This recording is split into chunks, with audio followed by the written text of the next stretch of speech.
Bernoulli's equation.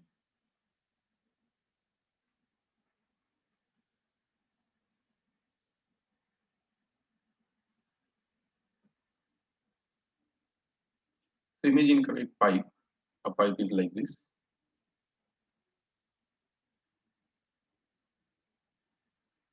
जैसे जैसे आगे जा रहा है वैसे वैसे उसका area of cross section change हो रहा है।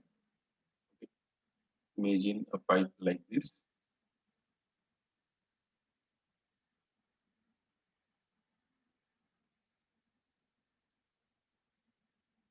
There is stream line flow. ठीक है, यहाँ पे स्ट्रीम लाइन फ्लो हो रहा है। स्ट्रीम लाइन फ्लो हम लोगों ने पढ़ लिया अभी क्या होता है stream line flow. So these are the stream lines.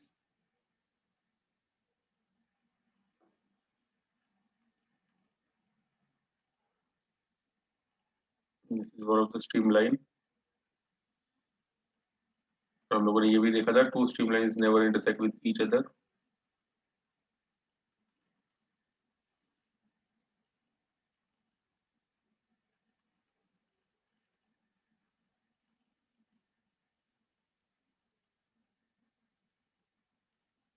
These are the two stream lines. यहाँ पे रेफरेंस लाइन ड्रॉ कर रहा हूँ। The reference line with respect to which we can will take the height. ठीक है, जो भी height है पोटेंशियल एनर्जी कैलकुलेट करने के लिए we will take from this reference line, ये वाली जैसे। The height of central stream line from this end. ठीक है, ये वाला जो एंड है इस पे एरिया है जैसे A1, ये वाला area of cross section. The area of cross section is A1। इस पॉइंट पे जो प्रेशर है वो है P1। इस वेलोसिटी से फ्लूइड अंदर जा रहा है वो है V1। और ये जो हाइट है लेट दैट बी Y1। इतनी सी हाइट इज Y1। सिमिलरली यहाँ पे जो होगा height let this height be Y2।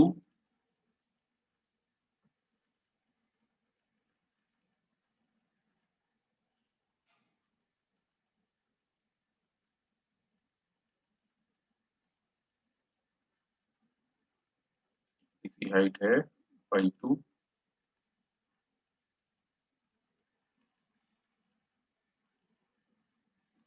इस पॉइंट पे जो एरिया ऑफ क्रॉस सेक्शन है that is A2। Pressure is P2। Velocity is V2। अब देखो एक्चुअली क्या होगा कि फ्लूइड जो है वो नीचे से ऊपर जा रहा है। ठीक है, due to pressure difference. Actually तो ऊपर से नीचे आता है ड्यू टू ग्रेविटी। बट अगर हम लोग प्रेशर डिफरेंस क्रिएट करते हैं लाइक इलेक्ट्रिक मोटर या ऐसा कुछ भी इन that case fluid will flow from lower height. ये जो Y1 दिख रहा है Y1 से Y2 यानी यहाँ से ऊपर की तरफ फ्लूइड जा रहा है। ओके, तो fluid is coming out from this point और यहाँ से वो एंटर हो रहा है। ओके, अब इमेजिन करो a small portion of fluid. जैसा यहाँ पे इतना सा पोर्शन इमेजिन करते फ्लूइड का। जब इतना सा पोर्शन अंदर जाएगा तो उतना सा पोर्शन यहाँ से बाहर आएगा। समझ में आ रहा है, जितना पोर्शन अंदर जाएगा उतना ही पोर्शन बाहर आएगा। सो ये वाला जो पोर्शन है let this is having a length of delta L1 और इस पॉइंट पे जो लेंथ है let that length be delta L2। ठीक है, delta L1 is the height at left, delta L2 is the height at right. Okay, इतना सा portion अंदर एंटर हो रहा है उतना सा पोर्शन उस साइड से बाहर निकल जा रहा है। Since these two volumes are equal, volume entering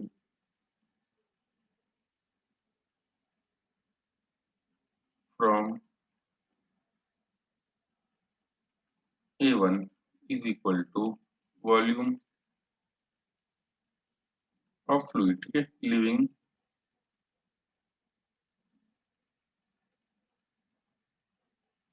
A2।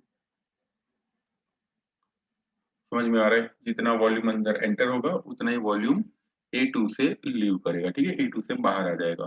चलो वॉल्यूम कितना अंदर एंटर हो रहा है वो लिखता हूँ, वॉल्यूम एंटरिंग A1, वॉल्यूम यानी यहाँ पे ये जो वॉल्यूम आ रहा है वो, ओके, इतना सा वॉल्यूम कितना होगा, it will be area of cross section into length, यहाँ पे लिखेंगे area of cross section is A1, length is delta L1 is equal to, यहाँ पे वॉल्यूम कितना होगा, it will be A2 delta L, अगर area of cross section into length करें तो विल गेट वॉल्यूम, तो यहाँ पे वॉल्यूम इतना होगा, ठीक है, A1 delta L1 is equal to A2 delta L2, ये दोनों वॉल्यूम सेम होंगे। और एक बार यहाँ पे जो एक फ्लूइड का एक पोर्शन इमेजिन करते हैं, ठीक है, इतना सा पोर्शन अंदर एंटर हुआ, इतना सा पोर्शन यहाँ से बाहर आ रहा है, it means we are taking a mass from height y1 to mass to height y2, समझ में आ रहा है? फिर से यहाँ पे जो मास है वो मास को हम लोग नीचे से कहाँ ले जा रहे हैं, taking it up with help of pressure difference, ठीक है, नीचे से ऊपर गया, कितना मास m, तो ऐसा लिख सकते हैं, मास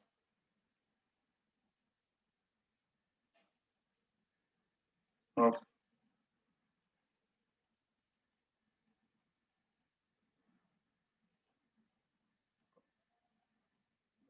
फ्लूइड एंटरिंग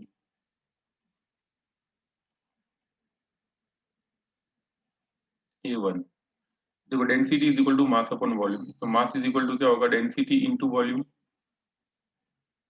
ठीक है, we can write rho into volume का फॉर्मूला क्या होता है, it is area of cross section into delta L1, इतना मास अंदर एंटर हो रहा है, ठीक है, this is the mass which gets entered, इसको मैं M1 बोल देता हूँ या M बोल सकते हैं, इसको मैं M1 बोल देता हूँ, उतना ही मास A2 से बाहर आने वाला है, इसलिए M1 और M2 भी दोनों सेम होंगे, according to equation of continuity,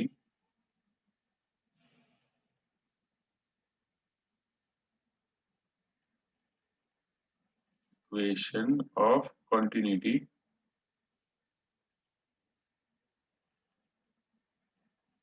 ये दोनों सेम होंगे, you can write M1 is equal to M2,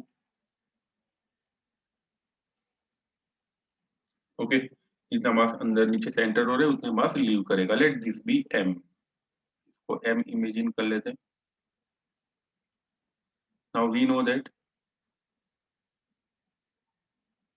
हमें क्या पता है, चैप्टर नंबर 6 में हम लोगों ने पढ़ा था, that is work energy power में, that if a mass is taken from height y1 to y2,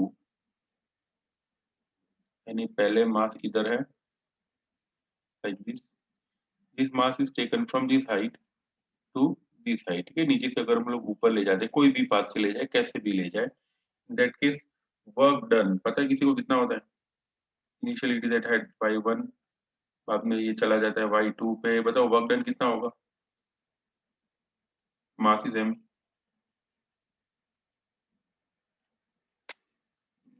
mgh सही है, बट h क्या होगा यहाँ पे, y1 से y2 ले जा रहे हैं, we are not taking from ground to height h, yes very good, mg delta y में क्या लिखेंगे, y2 माइनस y1 या y1 minus y2, I am talking about work done by gravity,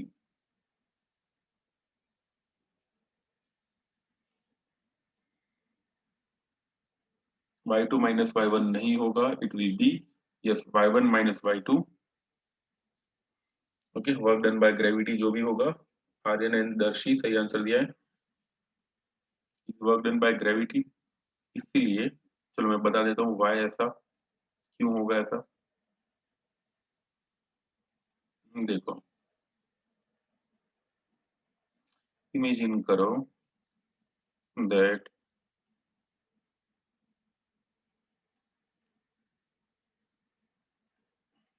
ये y1 माइनस y2 क्यों आ रहा है उसका reason बता रहा हूँ, ठीक है, बर्नौलीज इक्वेशन तो डिराइव कर ही रहे, पर उसमें एक डाउट था, why y1 minus y2, imagine you are here, आप डांस नहीं कर रहे हो but you are lifting your friend, तो नीचे कहीं पे like this, okay. You are lifting your friend in upper direction.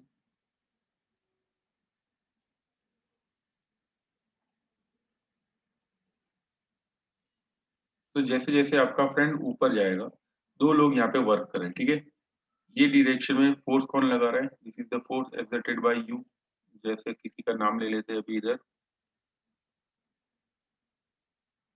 जैसे कल्प, ओके, इस कल्प। तो ये कल्प ऊपर की डायरेक्शन में फोर्स लगा रहा है, ठीक है। This is force due to कल्प। और नीचे की डायरेक्शन में कौन फोर्स लगा रहा है? Gravity.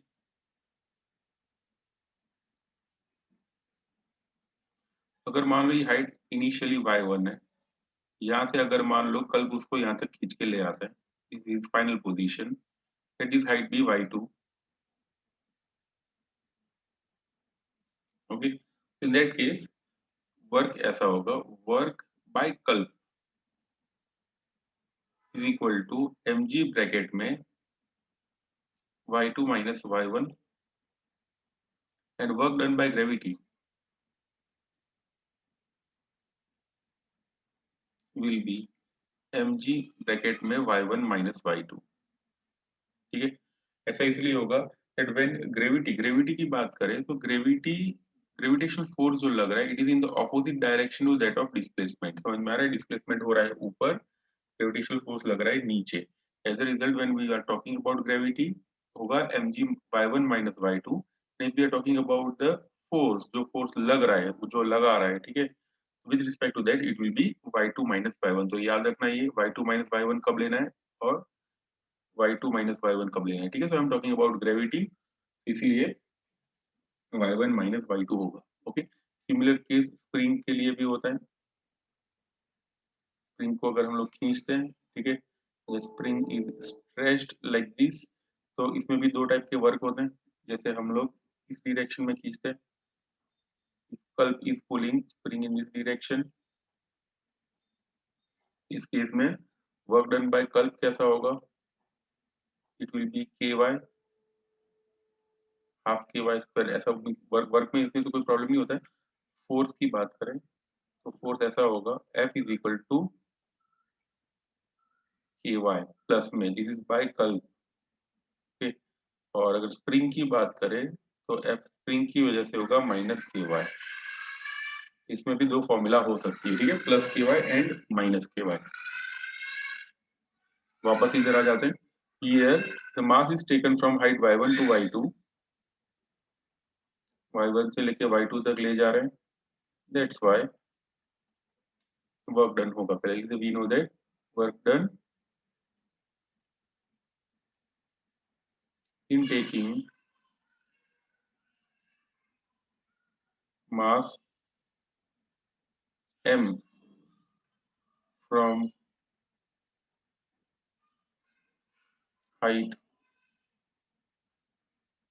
y1 to y2, y1 से y2 तक ले जाना हो, तो वर्क डन का क्या फॉर्मूला होता है? w is equal to mg bracket में y1 माइनस y2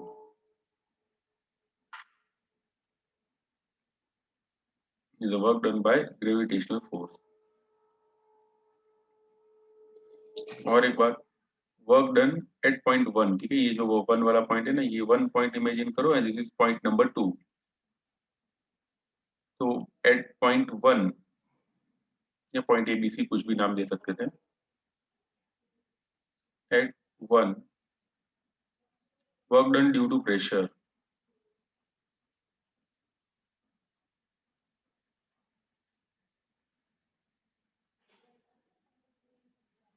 प्रेशर की वजह से कितना वर्क होगा? तो W इज इक्वल टू, याद है किसी को? What is the work done due to pressure?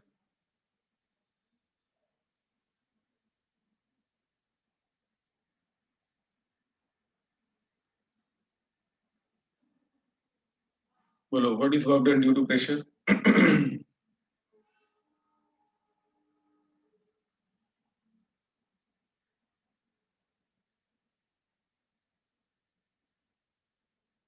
Yes, PDV भी नहीं होगा, W is equal to integration PDV सही है, पीएएस भी सही है, चलो दर्शी सही आंसर है, दक्ष ऑल्सो सही आंसर, भव्य सही answer.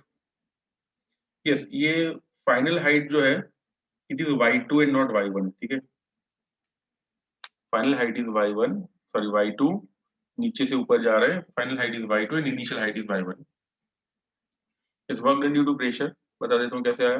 Work done is equal to force into displacement होता है, एंड एफ होता है पा, इसे लिखेंगे पी ए एस। ओके, मैं डायरेक्टली लिख रहा हूँ,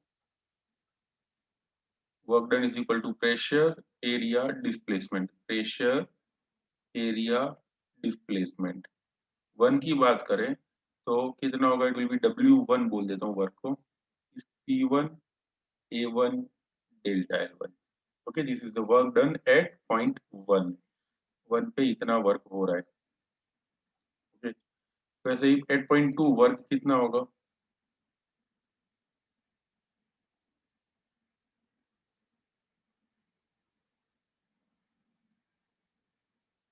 work due to pressure PD, W2 is equal to P2 A2 delta L2। Okay, तो जल्दी से ये लिखो अलोंग विद डायग्राम, 5 मार्क का क्वेश्चन भी आ सकता है इसके ऊपर से, डिराइव बर्नौलीज इक्वेशन। तो जल्दी से ये लिखो, डायग्राम भी ड्रॉ करना है, देन रेज योर हैंड बोलेंगे। So we got three work done, W1 that is due to pressure, यहाँ पे भी W2 due to pressure और W3 that is due to gravity। तो total work done कितना होगा, correct, total work done will be, total work done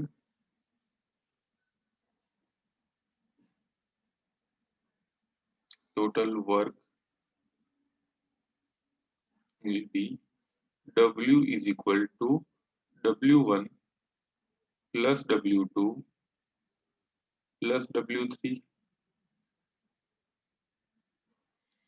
therefore work is equal to W1 यानी P1 A1 delta L1, W2 यानी P2 A2 delta L2 plus W3 यानी mg bracket में y1 minus y2। तो इस equation में ध्यान से सुनना, I am keeping a negative sign here, ठीक है, यहाँ पे मैं नेगेटिव साइन रख रहा हूँ यहाँ पे। ओके, नेगेटिव साइन का रीजन मैं यहाँ पे लिख देता हूँ, negative sign represents W2 is negative as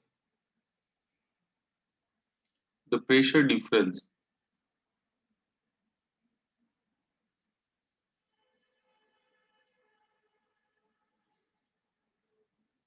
does the work।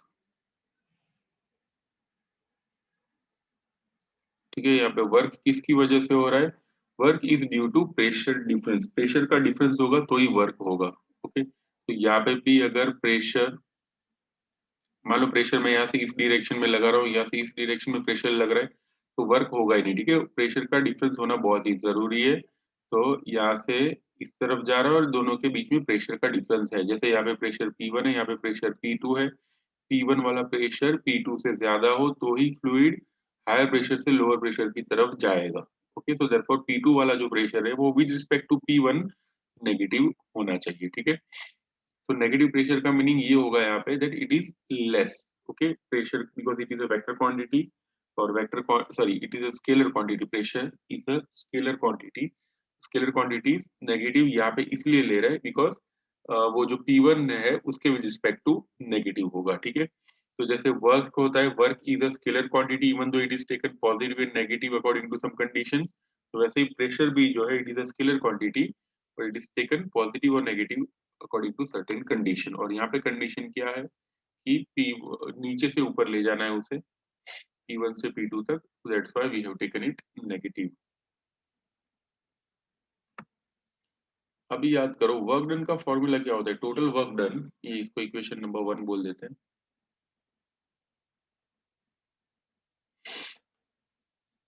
Let this be equation number 1.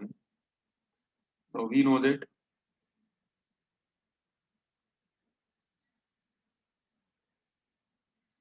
work done is equal to change in kinetic energy. कैसे आया, according to work energy theorem.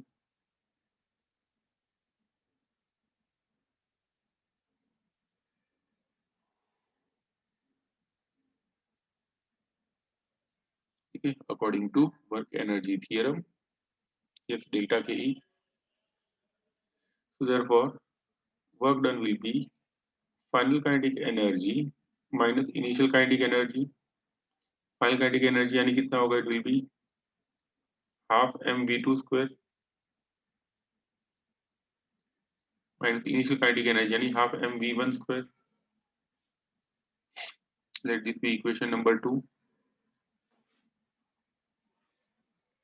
अगर 1 and 2 को कंपेयर करते हैं, comparing equation 1 and 2,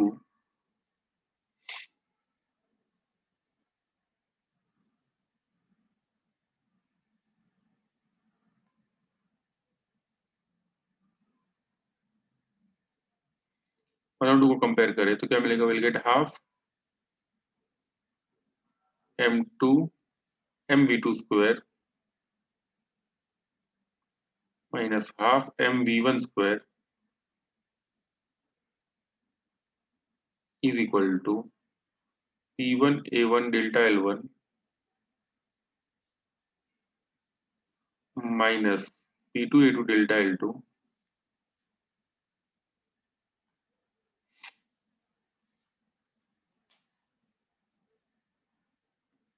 plus mg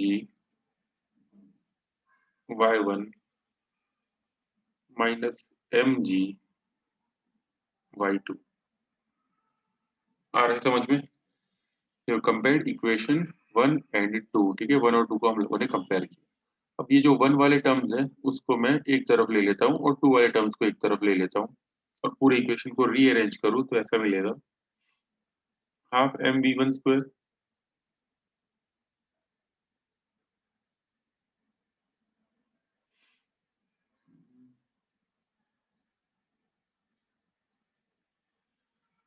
plus, या फिर एक काम करते हैं,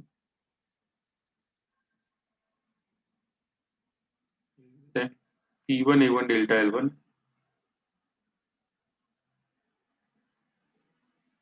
plus mg y1 sorry half mv square plus mg y1 is equal to p2 a2 delta l2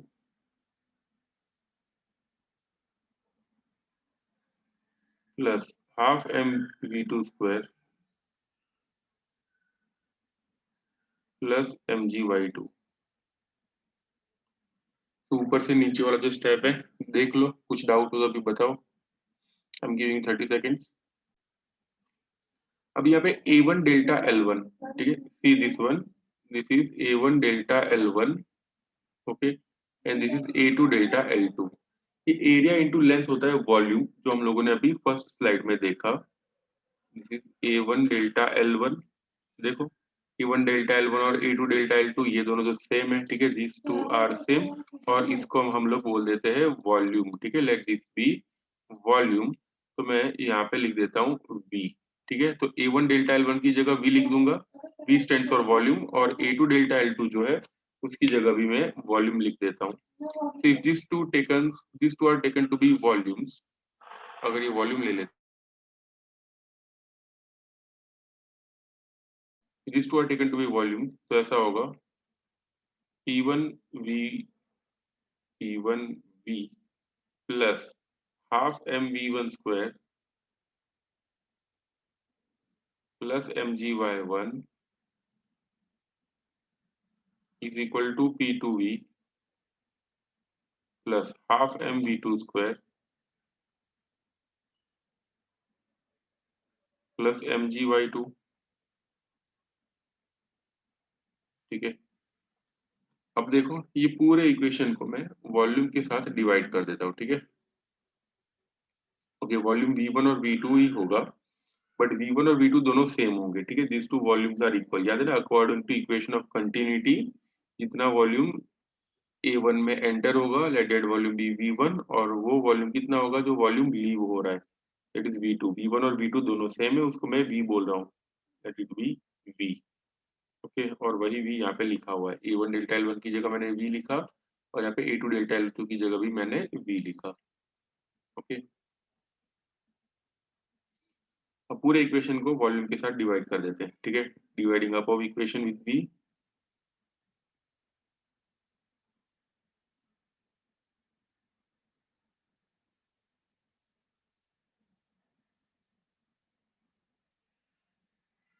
पूरे इक्वेशन को वॉल्यूम के साथ डिवाइड कर देते हैं। कैसा हो जाएगा, P1V by V plus half mv square P1 square by V plus mgy1 by V is equal to P2V by V plus half mv2 square by V plus mgy2 by V। अब देखो इसमें ये V cut हो जाएगा इस to are volume. अब इसको cut मत करना, ठीक है। ऊपर वाला जो V है वो वेलोसिटी है, और नीचे वाला V जो है वो वॉल्यूम है। तो फ्लूइड मैकेनिक्स में ये दोनों V stands for velocity, V stands for volume, इसलिए याद रखना फ्लूइड में when you are doing something in fluids, तो वेलोसिटी को ऐसे इंडिकेट कर देना, दिस विल इंडिकेट वेलोसिटी, ऐसा छोटा v इंडिकेट्स वेलोसिटी, और बड़ा V जो है इट इंडिकेट्स वॉल्यूम, ठीक है। तो प्रॉब्लम ये होगा, आप लोग कहीं भी कुछ भी कट कर दोगे। ओके, यहाँ पे भी ये दो V कट होगा, बाकी कुछ कट नहीं होगा। नाउ इसे क्या बोलेंगे, कोई बताएगा? दिस इज कॉल्ड, नीचे वॉल्यूम है, ऊपर मास, विल गेट डेंसिटी। सैयद, दर्शी, दक्ष, ध्रुव एंड भव्य, तो इसे बोलेंगे डेंसिटी। ओके, कहाँ जहाँ भी डेंसिटी है वो हम लोग लिख लेंगे, सी दिस इज डेंसिटी, ठीक है। ये भी मास अपॉन वॉल्यूम डेंसिटी, ये भी मास अपॉन वॉल्यूम डेंसिटी, और ये भी mass upon volume density. Okay, ये सारी डेंसिटीज होगी। If I write all those things I will get P1 plus half rho V1 square plus rho GY1 is equal to P2 plus half rho V2 square plus rho GY2। इस equation को बोलते हैं Bernoulli's equation. याद है आप लोगों ने वो केमिस्ट्री में पढ़ा होगा that P1V1 is equal to P2V2, therefore PV remains constant, याद है ना। अगर P1V1 is equal to P2V2 हो, PV रिमेन्स कांस्टेंट, तो वैसे ही अगर ये P1 हाफ रो V1, ये सब कुछ सेम है। ओके, तो मैं यहाँ पे 1 1 1, ये 1 इधर 1 और इधर भी 1, इधर 2 2 2, तो ये सब कुछ हटा के कांस्टेंट के टर्म्स में लिखना हो तो we can write this as P plus half rho V square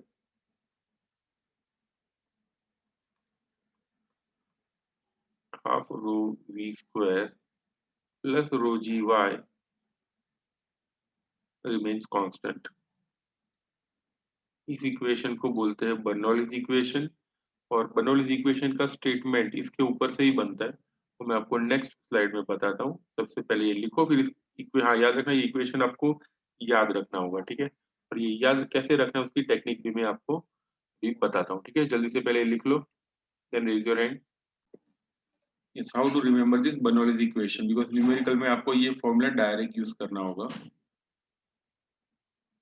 in competitive level exams भी कोई डायरेक्ट फॉर्मूला याद ही रखना पड़ेगा। तो याद रखने का ये मेथड है। सबसे पहले आपको लिखना है P physics bye Kunal Pandya. मैं एडवर्टाइज नहीं कर रहा हूँ, बट ये याद रखने का मेथड है। ओके, फिर प्लस प्लस रख दो, ठीक है। Physics bye Kunal Pandya remains constant, ठीक है। पी के पी रिमेन्स कांस्टेंट, बीच में प्लस डाल दो, यहाँ पे बाय वी कर दो और यहाँ पे बाय वी कर दो। This becomes the Bernoulli's equation, ठीक है। फिर से क्या करना है, सबसे लिखना है, पहले लिखना है फिजिक्स पी बाय कौन, Kunal Pandya, that's me, remains constant, और बीच में क्या करना है प्लस, और इधर भी रख दो प्लस, यहाँ पे डिवाइडेड बाय v कर दो, यहाँ पे भी डिवाइडेड बाय v कर दो। This becomes the Bernoulli's equation. कैसे हुआ, तो देखो यहाँ पे ये जो p है इट स्टैंड्स फॉर प्रेशर,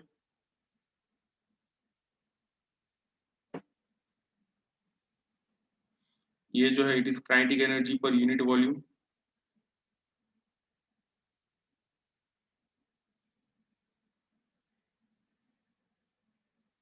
और ये जो है वो potential energy per unit volume.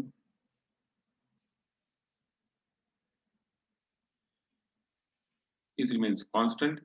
यही स्टेटमेंट है बर्नौलीज इक्वेशन का। बर्नौलीज इक्वेशन का कुछ स्टेटमेंट तो होगा ना, तो स्टेटमेंट ये है that the sum of pressure, kinetic energy per unit volume and potential energy per unit volume for any part of the pipe remains constant, ठीक है। पाइप का कोई भी पोर्शन ले लो या फिर स्ट्रीम लाइन का कोई भी पोर्शन ले लो, उसमें ये तीनों चीजें, ये जो एडिशन है ये हमेशा कांस्टेंट रहेगा। और इससे वो वाला इक्वेशन कैसे मिलेगा वो भी बता देता हूँ। रखना है physics bye Kunal Pandya remains constant, ये लिखा, ठीक है, डिवाइडेड बाय वी किया, डिवाइडेड बाय वी किया। अब देखो पी की जगह तो पी लिखना है, पी की जगह लिख सकते हैं half M V square by V, और पोटेंशियल एनर्जी यानी एम जी एच या M G Y by V remains constant. इसमें मास अपॉन वॉल्यूम को बोलते हैं डेंसिटी, ये भी मास अपॉन वॉल्यूम को बोलते हैं डेंसिटी। अगर ये दोनों डेंसिटी हो जाती है तो क्या हो जाएगा, net P plus half rho V square plus rho gy remains constant. This becomes the Bernoulli equation. तो सबसे पहले ये लिख लो, ठीक है, write this thing, then raise your hand. उसके बाद फिर वो दोनों चीजें लिखनी।